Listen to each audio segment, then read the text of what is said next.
Hi மக்களே, நான் உங்க கீர்த்தி அண்ட் திரும்பவும் உங்களை சந்திக்கிறதா ரொம்ப சந்தோஷம். சுதந்திர தினம். ஸோ அதனால எல்லாருக்கும் சுதந்திர தின நல்வாழ்த்துக்கள். சுதந்திர தினம் அப்படின்னாலே மண்டக்குள்ள நிறைய விஷயங்கள் போகும். நம்ம சொல்ல வேணா கரெக்டா சின்ன பிள்ளைக்கு போயிடும். நம்ம சின்ன பிள்ளைல என்னென்ன பண்ணணும், ஸ்கூல் படிக்கையில என்ன பண்ணுவோம் அப்படிங்கிற ஒரு மைண்ட் தான் ஆகும். ஆஃப்டர் 20 ஏஜ் அப்புறம்லாம் நமக்கு சொல்ல வேணா சுதந்திர தினம் அப்படின்னாலே சின்ன பிள்ளைல தான் போய் யோசிப்போம். எனக்குமே இருக்கு, சின்ன பிள்ளைல இருந்தா நல்லா இருந்திருக்கும் வேணா அப்படின்னு. ஸோ என்னதான் சின்ன பிள்ளையில இருந்து நல்லா இருந்து சுதந்திர தினத்தை சுதந்திரமா கொண்டாடினாலும் ஆனா இப்போ அந்த மாதிரி கொண்டாட முடியாதான் கேட்டாக்க என்னென்ன கண்டிப்பா இல்லை அப்படின்னு சொல்லுவாங்க. ஏன்னா எப்படி சொல்றது, சின்ன பிள்ளையா இருக்கும்போது நமக்கு இந்த நாட்டு நடப்பு, இந்த அரசியல் தெரியாது. ஸ்கூலுக்கு போவோம், மிட்டாய் வாங்குவோம், சாப்பிடுவோம், அப்படியே ஸ்கூல் விடுவாங்க சீக்கிரமா. அன்னைக்குன்னு பார்த்து 11 மணிக்குலாம் விட்டுருவாங்க. ஸோ அப்படியே வீட்டுக்கு வருவோம். அப்படியே வீட்டில் வந்துட்டு கிரிக்கெட்டு, கபடி இந்த மாதிரி ஆடிக்கிட்டு அப்படியே அன்னைக்கு முடிச்சிருவோம். ஸோ அப்படிலாம் போய்கிட்டு இருந்துச்சு. அதில் மெச்சூர் ஆக ஆக சில விஷயங்கள் நம்ம கற்றுக்கிட்டு தான் நம்ம இண்டிபெண்டன்ட் டே கொண்டாடும் போது நம்ம உண்மையாவே இண்டிபெண்டன்ட்ல தான் இருக்கோமா, நம்ம உண்மையாவே இண்டிபெண்டா தான் கொண்டாடிக்கிட்டு இருக்கோமா அப்படிங்கிற ஒரு கேள்வி தான் நிறைய பேருக்கு வந்துருக்கு. ஸோ அந்த மாதிரி தான் எனக்கும் வந்தது. நம்ம சின்ன பிள்ளையா இருக்கையில நமக்கு சுதந்திர தினம் அப்படின்னா நார்மலா போயிடும். ஸோ இப்போ அப்படிலாம் என்னால் கொண்டு போய் விட முடியல. இது நார்மலாக டே தாண்டா அப்படின்னு சொல்லிட்டு யோசிக்க கூட முடியல.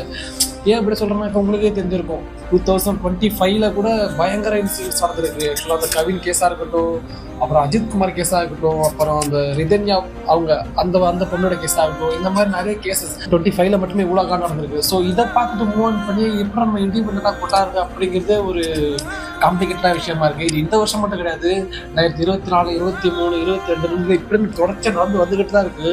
ஸோ அடுத்த வருஷமும் இப்படிதான் நடக்கும். அது மீறி நம்ம சுதந்திர தினம் கொண்டாடுவோம் அப்படின்னாக்கா அது ட்ரூவான சுதந்திர தினமே கிடையாது. இண்டிபெண்டா இந்த ஒரு நாட்டில் நம்ம சர்வை பண்ணணும்னா ஃபர்ஸ்ட் நமக்கு இண்டிபெண்டா வாழும் போதெல்லாம் இடம் கொடுக்கணும். ஸோ அதுக்கப்புறம் தான் இது ஒரு இண்டிபெண்டன்ட் டேவை எல்லாரும் மனசார கொண்டாட முடியும். பிரிட்டிஷ் கிட்டே இருந்து நாட்டை காப்பாற்றி என்னதான் நம்ம பீப்புள்ஸ் நம்மள்கிட்ட இந்த ஒரு இந்தியாவை கொடுத்து நீங்கள் இண்டிபெண்டன்ட் டேவை August 15 அப்போ கொண்டாடுங்க சொல்லி கொடுத்தாலும் இங்கே யாராலையுமே அதை ஒரு மனசு முழுமையாக கொண்டாட முடியல அப்படிங்கிறது தான் இங்கே ஒரு நிதர்சனமான உண்மை. ஸோ எத்தனை வருஷத்துக்கு தான் எப்படி இருக்க போகணும்னு தெரியல, எத்தனை வருஷத்துக்கு தான் நம்மளும் இதை அனுபவிச்சுக்கிட்டு இருக்க போகணும்னு தெரியல. இது எப்போ மாறும் சொல்லிட்டு பார்த்து காலங்கள் தான் ஓட தவிர மனிதர்கள் மாறின மாதிரி தெரியல. இது கண்டிப்பாக இதெல்லாம் ஒரு நாள் மாறுனதுக்கப்புறம் நம்ம மனசு முழுமையடைகிற மாதிரியே இந்த சுதந்திர தினமாக கொண்டாடுவோம். அந்த ஒரு நம்பிக்கையோட நம்ம ஒவ்வொரு வருஷத்தையும் கடந்த மாதிரி இந்த வருஷத்தையும் கண்டிப்பாக கடந்து தான் போய் அவனு வேற வழி இல்லை. இந்த மாதிரி நிகழ்வுகள் அடுத்த வருஷம் 2026 எதுவும் நடக்காம இருந்து August 15 நம்ம ஒரு இண்டிபெண்டா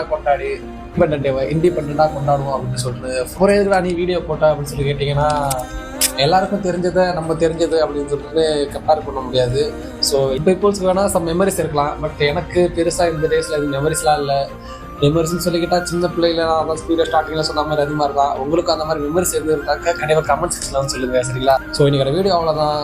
நாளைக்கு ஒரு நல்ல வீடியோட உங்களை சந்திக்கிறேன். டாடா.